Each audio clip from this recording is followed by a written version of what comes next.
All right, let's go to Skype and bring in Troy Renck of the Denver Post. He writes about the Broncos and the NFL. Wrote an article about Malik Jackson for the paper this week. And Troy, Malik Jackson has proven to be one of the more efficient Broncos defenders. And because of that, I'm wondering, why hasn't Malik Jackson gotten more playing time in the 3 years he's been here? Well, they had Derek Whoop in front of him, and that was part of the issue. Get back in the fold, if you will, last year. And they have DeMarcus Von Miller. So, I mean, even though those positions are different, they're similar. And so there's just so many plays to go around, Les. But I look for him to play more this year. I can't see him being at 200 fewer snaps than Ware and Wolf this year, not given his production. And even though he's great in the 4-3, I think he'll be fantastic in the 3-4. He's one of their best defensive players in the last 2 years. He's earned the right to play more. It's interesting you bring that up because he did play in what was effectively a 3-4 in college at Tennessee and was an All-American player. They play that old Oklahoma 6-2 kind of thing where they stand up their players. So I think this is going to be a very comfortable transition for him. He thinks it is, Woody. He not unlike Wolf, he's a little bit of a tweener, but he's big enough to defend the run. I mean, that's the thing. You look at Malik Jackson, people think he rushed the passer, he gets hits on the quarterback, but the reality is he's shown an ability to stop the run. He's graded out as well as anybody on their line the last 2 years. That includes Terrence Knighton, a true run stuffer. So, again, Malik, it's early because they're just kind of implementing the system, but he says he'll be comfortable. As you mentioned, Woody, he played it in college, so it's not a huge transition. And Wade Phillips, and talking to these players about this defense, they're trying to find ways to get to the quarterback. That is priority 1, 2, and 3. And the idea that Malik Jackson will be part of that, it's obvious he is going to be a bigger part of it because he's really good. And you need your best players on the field. So not unlike Bradley Roby, maybe getting a little bit of time at safety to get on the field more, Malik Jackson needs to be on the field more. Well, Troy, you mentioned that he was a good run stuffer. He does have 9 sacks in the 3 years he's been here in limited time again. So what are their expectations for him? He's going to be in the starting lineup as far as we know.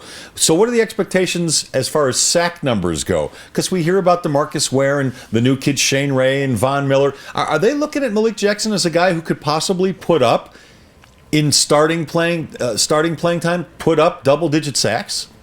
I don't know about that number. That might be hard. I mean, he had 6 1 year, 3 last year. I think a reasonable total would be somewhere around 7, 8, 9. Career high certainly.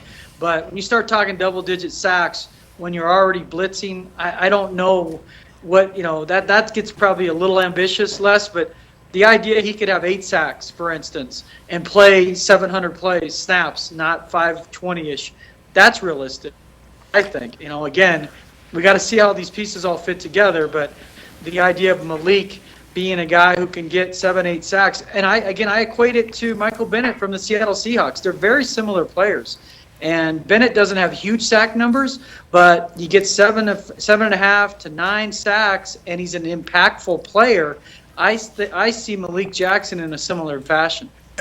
Talking about the defensive line and specifically the defensive ends, because they lost 2 defensive ends that went back to linebacker, how do you see that rotation breaking down with who they've signed in the offseason, who they have as rookies?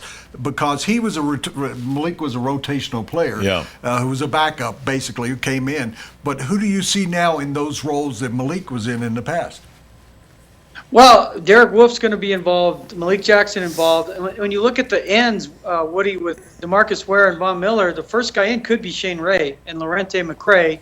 And after that, Vance Walker is a DN, the guy they signed from Kansas City. He can play DN in the way they rotate this. Antonio Smith's a defensive tackle, but again, he's a guy, could he end up flanked outside at times? Yes. Wade Phillips is not so much into pigeonholing guys as moving them around and figuring out how to get them to the quarterback. But Shane Ray, that's why I like that pick so much, is he could be the guy that Quanterus Smith was supposed to be.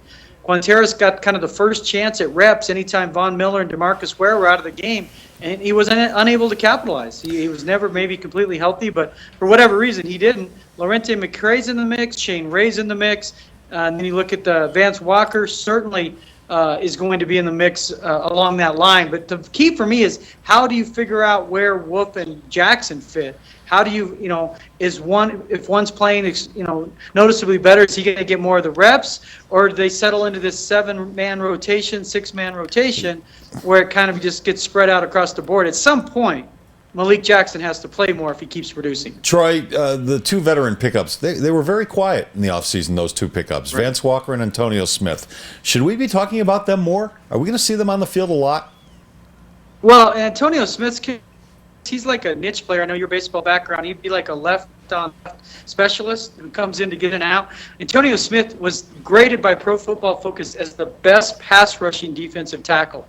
It's a kind of a niche role. He did not grade out well against the run. He's going to be in the game likely then in nickel packages or obvious passing downs where they're asking him to get pressure up the middle. Vance Walker, I need to see more. He's known for his versatility, which allows them to get him in the game and keep other guys fresh. Where he's going to produce the most, I don't have a good read on that one yet, but should we be talking about it more? I think you're going to talk about it more as it relates to two things. One, Antonio Smith is going to be a leader on that defense. He's going to fill some of the charisma and personality void left behind by Terrence Knighton. And secondly, you'll talk about these guys in the context that they allow the other players to get loose, meaning Miller and Ware and Ray. You're not going to look up at the end of the game and say Antonio Smith's stat sheet's great or Walker's stat sheet's necessarily great, but I do believe it's going to buy these other guys time and create better matchups for them. Troy, I appreciate the info. Troy Renck of the Denver Post coming to us from Dove Valley and the Broncos rookie camp. See you guys.